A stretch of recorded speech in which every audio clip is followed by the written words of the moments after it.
La Albufera está a muy poca distancia de la ciudad y es una maravilla de la naturaleza. ¿Te sientes romántico? ¿Por qué no reservas una barca con una botella de cava valenciano y ves la puesta de sol con quien más quieres? Parque Natural de la Albufera. A continuación, en 10 cosas que ver y hacer en Valencia.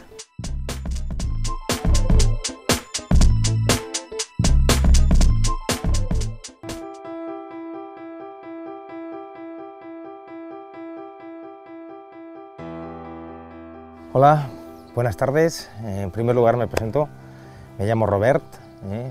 Deciros que la travesía que hacemos es de unos 8 kilómetros aproximadamente, en un tiempo estimado de unos 45 o 50 minutitos, algo menos una horita.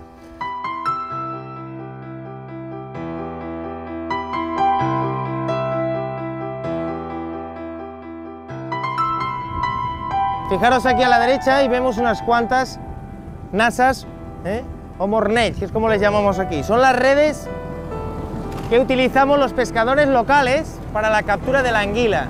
La anguila es el pez más apreciado de la laguna, seguido de la lubina y la llissa. Fijaros en proa, nos cruza por nuestra derrota un ejemplar de garza real. Ahora levanta el vuelo.